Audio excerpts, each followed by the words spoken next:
खूबसूरती का रंगारंग आगाज अब होने वाला है, क्योंकि अब लड़कियां लाते हैं 25 साल की। अब 25 साल की लड़की 4 जगह वो मुंह मार चुकी होती है, सब नहीं पर बहुत। और वो 25 साल की जब तक आती है तो पूरी जवान होके आती है। जब जवान होके आएगी तो स्वाभाविक है कि वो अपनी जवानी कहीं ना कहीं तो वो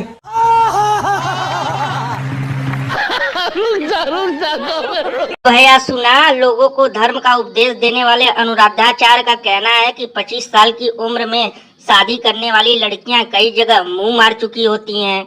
लल्लन भैया, इसीलिए तो आजकल है महिलाओं का गुस्सा फूटा और इन्हें लेकर ढूंढ रही है चप्पल और जूता।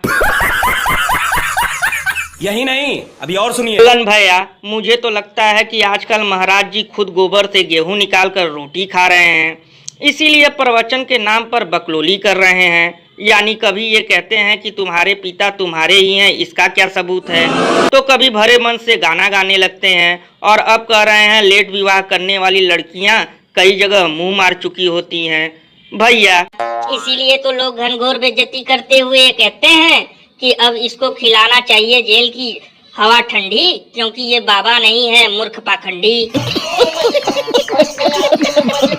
वैसे भैया एक अंदर की बात बताऊं, सुनने में आ रहा है कि बाद में महाराज जी ने इस बकलोली के लिए देश की माताओं बहनों से माफी भी मांगी और बताया ये शब्द मैंने सबके लिए नहीं बोला था।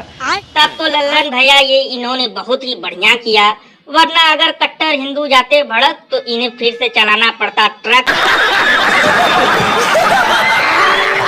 और अभी तो रुको, क्लाइमैक्स अभी बाकी है। यशस्वी मुख्यमंत्री भजनलाल शर्मा जी, भारतीय जनता पार्टी। ये सब क्या देखना पड़ रहा है? अच्छा है मैं अंधा। भैया देखा, अभी 2 दिन पहले ही राजस्थान के झालावाड़ में स्कूल की छत गिरने से कई बच्चों की जान चली गई थी, लेकिन इसके बावजूद भी वहां के शिक्षा मंत्री ने कल अपना माला फूल से स्वागत करवाया। तो लल्लन भैया इसमें हैरानी की क्या बात है? मैंने तो पहले ही कहा था कि भले देश में आ जाए जलजला, लेकिन वीआईपी मूवमेंट का नहीं बंद होगा सिलसिला। अरे बाप रे, ये तो धोती खोल। यानी भैया चाहे ट्रेन उलट जाए, चाहे पुल गिर जाए और चाहे धार्मिक विवाद हो, इसमें नुकसान सबसे ज्यादा गरीब आम जनता का होता है, किसी नेता का नहीं। और भैया ये तो बीजेपी वाले हैं, इनका रौला तो हमेशा से ही अलग रहा है। भैया इसीलिए तो महान कवि बाबा लपेटू दास ने कहा है कि इन लोगों को देशवासियों से सिर्फ उतना ही लेना देना है जितना डाका डालने से पहले डाकुओं का जय मां भवानी से होता है।